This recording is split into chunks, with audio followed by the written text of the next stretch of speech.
Hey guys, welcome back to Six Sister Stuff. Today I'm going to show you how to make 3 keto recipes in the Instant Pot.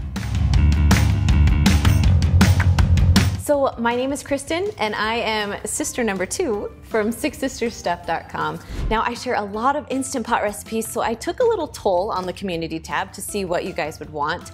And at least half of you asked for keto recipes. So I thought I would share with you some of my favorites. Now I've actually hadn't done a lot of keto recipes, so my husband and I decided to do keto for a little bit, and just so I could get a feel of the recipes, what ingredients you should use, which ones you shouldn't. So I feel like I'm a little more prepared to teach you how to make these keto recipes. So let's get started. Okay, the first recipe I'm making is cracked chicken. This is probably my go-to recipe. It's so quick and easy, and then we just put it on lettuce wraps when we're done. So let's get started. All right, so what I'm gonna do is just put about 3 chicken breasts in the bottom of the Instant Pot. And then add about a cup of water just right on top. Now right now we're just cooking the chicken, so we're gonna put the lid on, and then we'll add the rest of the stuff after it's done cooking. Once your lid is on, you want to make sure the little knob is on sealing, not venting. Then we're going to push the pressure cook or the manual button. And because it's chicken, it's thawed chicken, we're going to go to 20 minutes. So we're just going to go up. There we go. So once you set the timer, you can just walk away. All right, once it's all done cooking, that little L will appear and start counting up. So we're just going to take the little knob and turn it right over to venting. Once you let all the pressure out, you can open the lid safely and your chicken will be all cooked.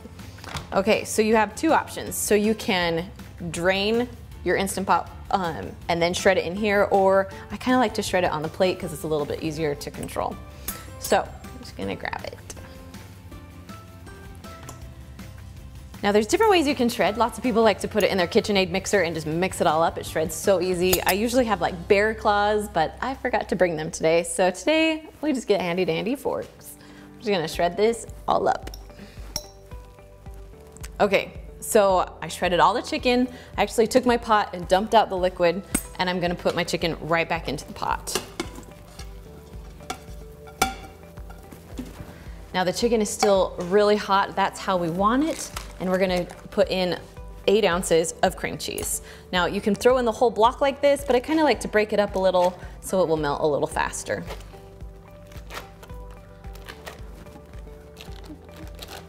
Okay, next we're just gonna add some bacon on top because I love bacon in my cracked chicken, and then just a little bit of green onions. And then last but not least is ranch seasoning. Now I wasn't sure about this, but as I was looking at the nutrition facts, there are no carbs, no sugar, so definitely ranch seasoning, keto friendly.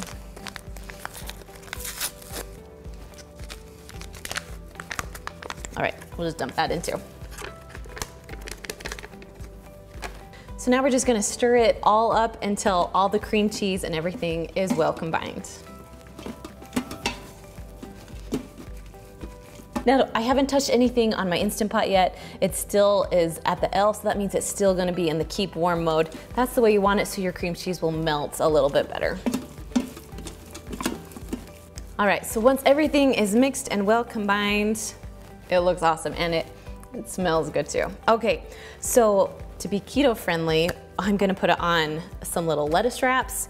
Now, if you're not keto, you could easily put this on rolls and it would taste amazing, but because we're going keto, we're gonna put it on their lettuce today. Now you can have multiple wraps, you can have multiple pieces of lettuce underneath, but today we're just gonna do one. Once we fill up our lettuce, then we're gonna add just a little bit of cheese on top. Now you don't have to do that, it's totally optional. But cheese is legal in keto, so this is how we're doing it. All right, all done with this recipe. Let's jump on over to the next one. All right, so the second recipe is Philly cheesesteak stuffed peppers, because I mean, you're trying to stay away from the carbs. So I thought Philly cheesesteak in peppers would taste amazing. So let's do this. So I'm gonna first turn my Instant Pot to saute. So push the button there. So we're gonna heat it up a little bit. Then we're gonna put about a teaspoon, a tablespoon, whatever you'd like, of olive oil. We're just gonna saute some vegetables, so we just need a little bit of oil. Okay, so when this is all done heating up, we're just gonna add some mushrooms. So I have just a package of mushrooms. They're called button mushrooms. You can get any kind of mushrooms you want. We're just gonna put it in there. I love mushrooms in Philly cheesesteaks. Now, if you don't like mushrooms, you don't have to add them in, but I love them. Then I just sliced up a whole onion. I like to do them pretty thin because I don't like huge chunks of onion in my Philly cheesesteak. All right, so we're just gonna mix this around a bit, saute until the vegetables are a little bit soft.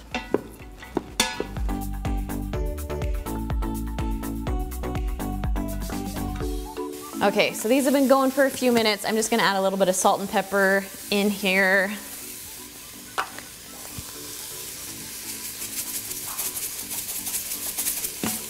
And then mix it up a little bit. So you'll cook the vegetables for about 6 minutes or so.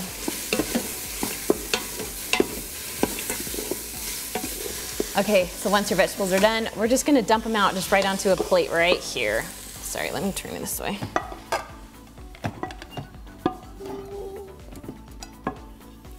Okay, so I'm just gonna put this back in. It's okay if there's a little bit left because we're just gonna cook up the steak now. So I'm gonna add just a little bit more olive oil to the bottom. Now I did pre-cooked steak. You can also just get some steak that's already pre-cut from the butcher. However you like your Philly cheesesteaks, use that kind of meat. So this is pre-cooked, so pretty much I just have to warm it up. But if you get some from the butcher, you wanna make sure that it's pretty cooked all the way through. Okay, once your steak's done, we're just gonna add the mushrooms and onions just right back in.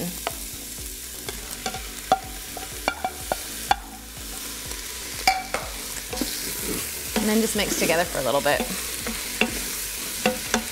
Okay, while that's together, we're gonna add a little bit of garlic. Now, it calls for about 2 cloves of garlic, but I'm just, you know how I estimate. I do that a lot. All right, I'm just gonna mix around.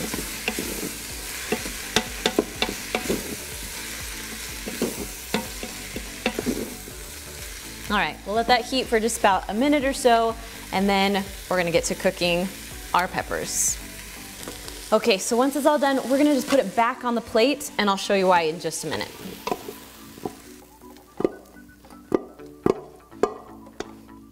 Whoop. Okay, I want you to look inside of my pot. This is one of the most common reasons you get the burn notice. So if you're sauteing something, you wanna make sure you scrub this pot really, really good before we start to pressurize something else. So I'm gonna go wash this and then I'll be right back. All right, so once it's pretty much clean, good enough, we're gonna put it in the bottom. Next, we're gonna add about a cup or so of water. All right, so now I took some peppers. I chopped off the top. I took all the seeds out, so we're ready to go with our peppers. Now, these peppers, my grocery store only had really thin peppers. I would highly suggest getting kind of fat ones so they'll be easy to peel and they can stand up on their own. So I want to show you what I did. I used like a little steamer basket and I put foil all around it so they can stand up so all my food won't leak out. You don't have, if you have something other than a steamer basket, you could use like a bowl or anything that will go inside of your Instant Pot that will hold your peppers on. The trick is you don't want to have your peppers touch the bottom of your Instant Pot. So you could even put them on a trivet and put foil all around them. We just don't want the peppers right on the bottom or they're gonna get pretty soggy. Okay, so we're just gonna scoot this right here and I'm just gonna fill up the Philly cheesesteaks inside of the peppers.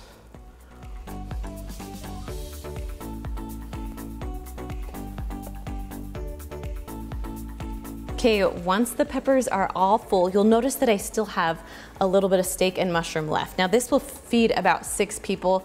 I only need 3 today, so I'm gonna take this and stick it in the freezer, so all I'll have to do is cook my peppers later. So that's kind of what's happening here. Okay, so now I'm gonna take some provolone cheese, just because I love provolone. You can use other kinds if you'd like. But now usually if it's a big pepper, you can just put this right on top, but because mine are little, I'm just gonna separate it a little bit and kind of just pack it in.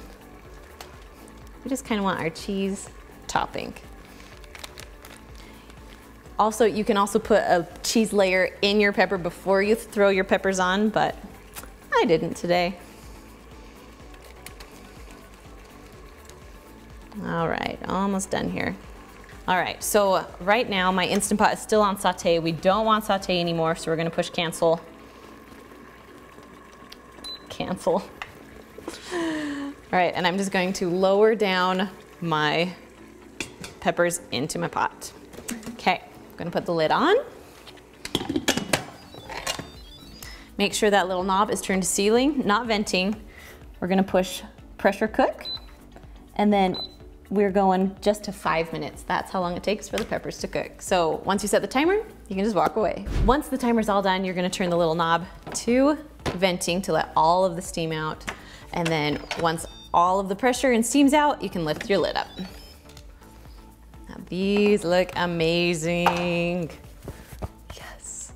Okay, so we're gonna just pull the steamer basket right out. That's why I love steamer baskets so much. I'll actually link this steamer basket down below for you, or one similar that I use. We'll just put it right out here.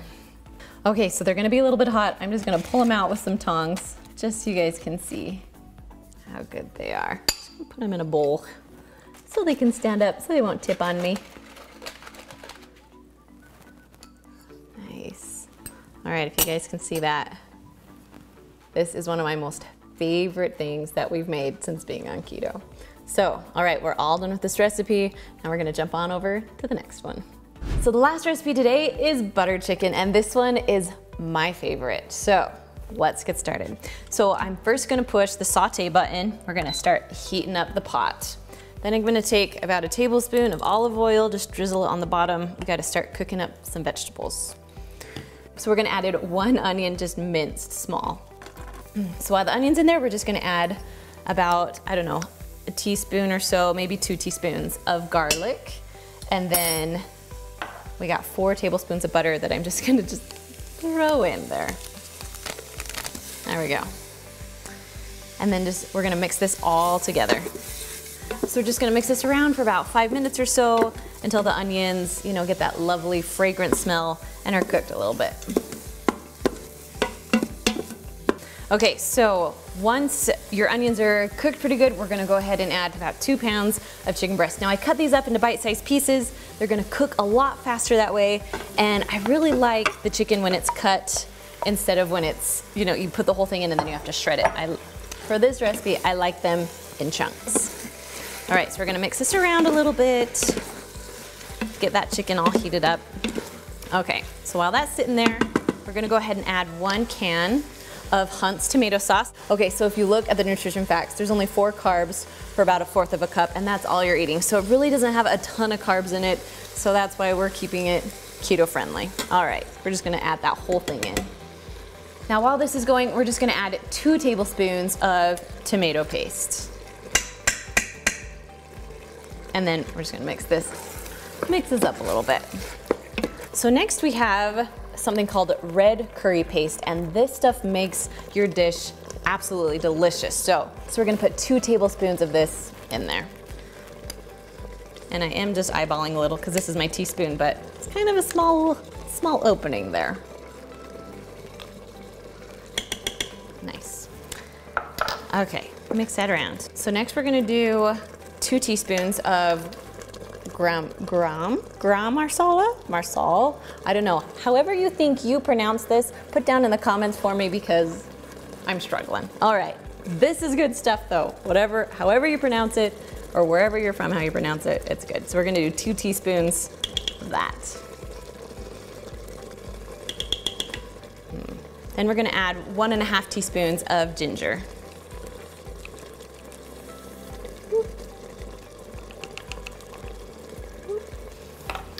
All right, let's mix that up a little bit. I like this because as you're adding stuff, you're still on saute, so your chicken is starting to cook, which will make the pressure cook time go a lot faster. Okay, mix that in a little bit. So next we're gonna add some smoked paprika. I love smoked. That's probably one of my most favorite spices. We're gonna add about just 1/2 teaspoon of this. So we're gonna use the other side of this. Now if you haven't seen these are these magnetic teaspoons. They are my favorite because they just stick all together and they have double teaspoon on them. So I'll link those down below for you guys. I love them. All right, mixing that up. And then our last thing is we just need to add a little bit of salt. So we're just gonna put that in. So it's about a teaspoon or so of salt.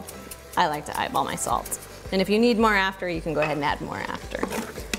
Okay, so with this recipe, if you are using a Lux that doesn't have a burn notice, you are good to go now. You can put the pressure, put the lid on, but because I'm using a Duo, it's going to burn on the bottom. There's just not enough liquid. So I'm gonna add about 3/4 cup of water into it just so we can have enough liquid so it will pressurize. Okay, so I'm gonna push cancel right now. Just we wanna stop that sauteing going on. And we're gonna add about, I did about a cup of water. So we need to have liquid in there. So I kind of just mix things around so it's on the bottom because we don't want to see the burn notice today. All right, we're just gonna put this to the side. Now we're ready to put the lid on and we'll get cooking. Okay, once your lid is on, we're gonna turn this little knob to sealing, not venting.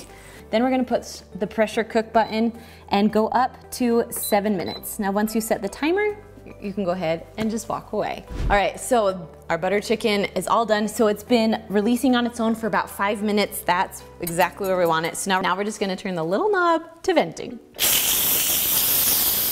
Okay, now that all the pressure's out, we can open the lid. Everything's all cooked. Okay, now it's pretty liquidy because I added that water, but we didn't get the burn notice, which is good. So we're actually gonna turn it to the saute button right now. So you're gonna push cancel and then saute, and we're gonna get rid of some of that water. We're also gonna add about 1/2 cup of cream just because we gotta make it creamy. That's my favorite part of this dish. Nice and creamy. So we're gonna mix it up really good and then just let it saute just to get a little bit thicker. So just keep mixing, make sure you scrape the bottom as the saute is going so it doesn't burn on the bottom. And it will just take a few minutes to get rid of that extra liquid. So I would usually put this recipe over rice, but because we wanna make it keto friendly, I would put it over cauliflower rice. That stuff is my favorite. You can get some huge, large bags of it at Costco or even like the little freezer ones. I don't mind the freezer ones that you stick in your microwave, but I do like it better if it is sauteed on the stovetop or something like that. It makes it taste a little bit better. So cauliflower rice and then your buttered chicken, and it's a perfect keto recipe. All right, so once you're done, I just like to put a little bit of cilantro on top, making it taste amazing. And there you go, simple, easy, keto recipes. Now, if you want more easy recipes, make sure to watch that video right there, and I will see you guys next week.